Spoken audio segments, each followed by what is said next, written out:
how space is organized in a building with different rooms. We tell you how you can make the connection among all departments in your business. In the restaurant case, it was about the connection between the kitchen and the serving area and deliveries. This is just one example of what it means, utility of a building and its implication for reorganizing your business. Anyway, with such a big distance between the kitchen and the serving area, the restaurant would never be able to organize a fast, efficient serving process. Let's see another example for a poor location utility. So we had overlapping activities like that double serving between restaurant clients and taking delivery orders, and their cause was a small space in the serving area because of three reasons. So it didn't, first of all, it didn't allow us to have a better organization and separation for each of the three types of clients. And second, it couldn't support a significant increase in traffic so that we can increase sales to afford the third employee. Since all the three types of clients come at the same time and they're in a hurry, each type of client needs to be immediately served. For this, we need at least one employee for each of the three categories of clients and a bigger space for separating them in the serving process and for sustaining a higher traffic to have enough sales to afford both more employees and a bigger space. This would require a change in the building in a higher traffic area. Now, the third reason, then it was our problem with dishes that were all over the place and that were blocking our serving process. We didn't have enough room to take and prepare deliveries, to open the freezer and take cakes, to prepare meals for clients in the restaurant, and so on. They were all squeezed in this all small kitchen. The restaurant was full of overlapping activities at every corner because the space was too small. And with such a big distance between the main kitchen and the serving area, the restaurant couldn't organize an efficient serving process. So we needed at least a bigger space in the serving area and a better connection between the main kitchen and the serving area in order to organize ourselves better to serve a higher demand with lower cost, because an efficient serving flow would eliminate delays, mistakes, and decrease the time of serving. And this brings us to the next question. Does the restaurant need a faster, more efficient serving process? I mean, I was the only one having this priority. Nobody found it relevant. So to answer this question, we need the previous question. What is the business model of the restaurant? Is it fast food or is it slow food or a combination of the two? And how would it look like? So I remind you that I associate the fast food with clients' behavior of being in a hurry and their expectation of being served fast, which was coming from the fact that food was already cooked, packed, and labeled. Our food is cooked from scratch every day with fresh ingredients, which normally would associated with a slow food restaurant. When I realized the restaurant was a combination of these two models, the first thing that came to my mind was, oh my god, fast food means McDonald's. And I said, I'm going to McDonald's to see what I can find. And this is how I uncovered the next solution for increasing sales and many other things. So I was in a situation with two conflicting standards. And what did I do?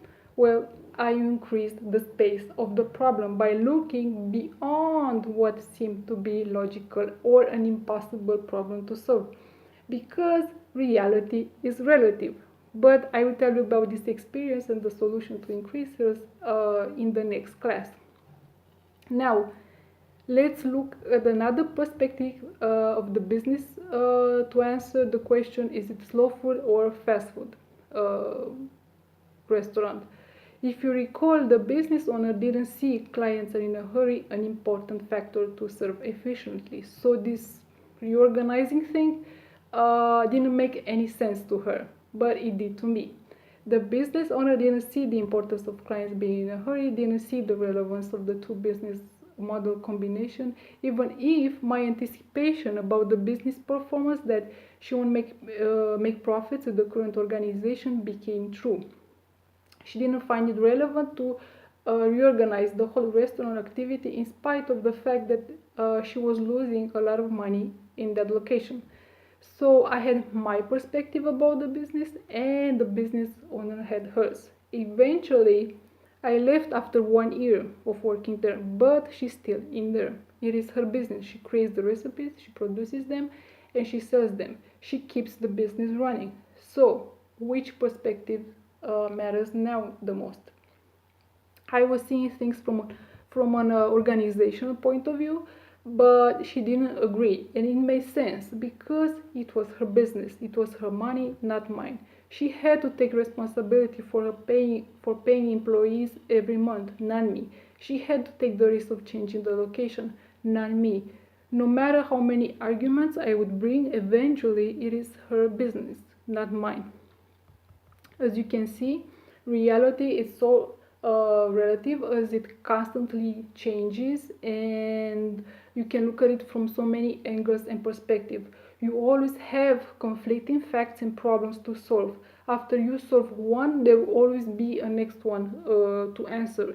And because there are always conflicting facts and problems to solve, reality remains relative because you have limitations in resource, experience, know-how, self-knowledge, and confidence, and eventually it is your decision at any given moment in time to choose if you should increase the space of a problem to solve it or to jump to conclusions. It is your choice to decide if you allow yourself more time for thinking or if you go with what is practical, realistic, and standard.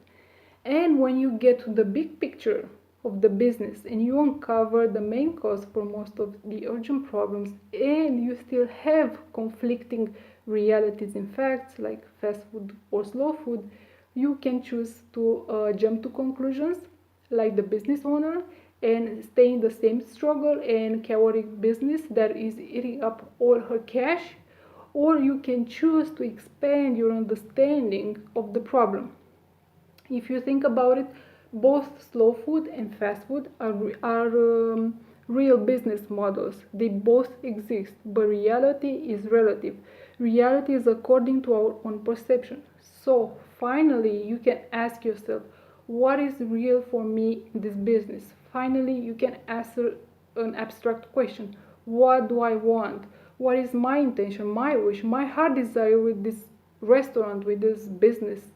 Well, the only real truth is the one from your own heart and soul, because it is the only reality they're going to feel and live with 24 hours per day for the rest of your life. No matter what is going on around you, chaos or not, problems or not, if you have money or not. So, why this question now and not earlier? Well, because the big picture of the business is its limitation. You cannot expand your understanding and its space anymore without looking outside of it, meaning to your competition or outside the industry. And this is exactly what I did when I went to visit McDonald's.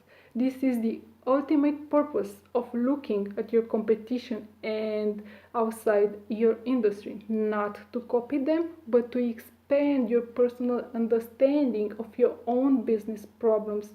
And this clarity will eventually translate into a vision for your business. So, the question, what business are we in and what is the business model, is the slow food or fast food, is something the business owner had to answer if she even found it relevant, because she's making the recipe, it is her passion and it is her business. Slow food or fast food or a combination of the two. This was extremely important because the answer would eventually determine the organization of the whole restaurant. So the problem was not about sales as she thought, and multitasking or not, or to take delivery or not while you serve in the restaurant. These are just perpetual symptoms of the true problem. The business owner didn't know who she was and what she wanted to accomplish with her restaurant. So, Let's recap a bit to see the connection between what you want to accomplish and daily urgent problems.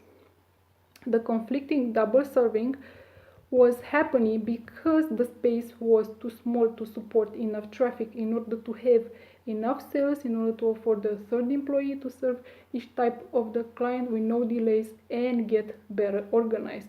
In order to reorganize the restaurant, we had to change the location that would allow us the necessary space and traffic. Changing the location will require reorganizing the activity beforehand, which depends on the question: what is my business model? Is it fast food or slow food, or both?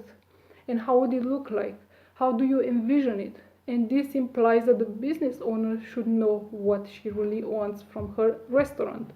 Eventually, as you can see, it never matters what statistics say, what are the success formulas are, what is practical and what is not, what the standards are in your industry, if I should serve in the restaurant first or also take delivery calls and so on. As you can see, reality is relative, and getting to the next level gets you in front of apparently conflicting facts in small activities or in big ones.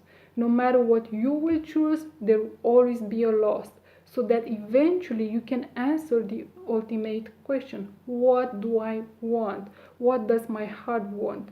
This is the only absolute truth to live by and to follow, because there are no conflicting facts in your heart. You just know it, and because you live with it 24 hours a day, per day for the rest of your life. Next, when you will face conflicting facts and problems, you will always know what to give up, what to choose, what you choose to lose, because you know what you have to gain. You won't be desperate anymore to cover all transactions at once and to do everything at once and spread yourself in all directions. So, although I had a better clarity about the business dynamic about the restaurant dynamic that the business than the business owner, it was my perspective, not hers. So for this reason, that reality is relative and the only truth is the one from your own heart, I have tried with this class to give you the basics for this moving, constantly changing reality in a chaotic small business that surrounds us at 360 degrees, which is called dynamics in a business, so that you can pick up whatever you consider to be necessary and allow yourself to build your personal understanding for your personal business or job at your personal pace and in your personal way, because you have to try things on your way. This is the only way you will find the truth when you face conflicting realities, problems, and facts. However, don't worry if you don't have a vision for your business or it is not clear yet. We still have a lot of work to do to understand it before that. So, if we make a recap, we started from overlapping activities and clients are impatient, and we got to the what does the business want from her restaurant. However, in order to be able to answer this type of questions that sound abstract and apparently have nothing to do with your business performance and urgent problems, you have to go through this process of articulating logically the chaos you operate in and constantly integrate information from your business and clients that will increase the space of the problems you try to solve. Identify patterns and understand the dynamic of the business as a whole, not as individual problems. If you keep doing this, eventually you will also uncover your heart's motivation and vision for your business. It will come by itself, and you don't need any instruction for that. You will just know it as it is already in your heart. In that moment, you will be able to choose between conflicting facts without struggle and effort according to your personal truth. So, it was not my decision to reorganize the restaurant, and I had no control over it. Somehow it makes sense. I was just employed there. I was a commercial worker. This means I am in the transition period just like you. So I go from pattern to pattern, from solution to solution until I will get the big picture. However, I did have control over observing clients and how to sell them. This is how I uncovered 3 solutions that increased sales, and one of them was by visiting McDonald's, which I will tell you about in the next class. So we started from being in the middle of chaos when I didn't know what is going on in the business, and the business owner neither identified and articulated this chaos from inside. My job started with the 3 overlapping clients and activities with all these delays, missed calls, impatient and angry clients. And I built the understanding of the business from pattern to pattern until I found the main cause, which is the big picture of the business, which is the business performance from outside. And I think it is called a business model, and generates all the urgent problems and eats up all the cash from the business. Okay, that's it for now. See you in the next video with some conclusions.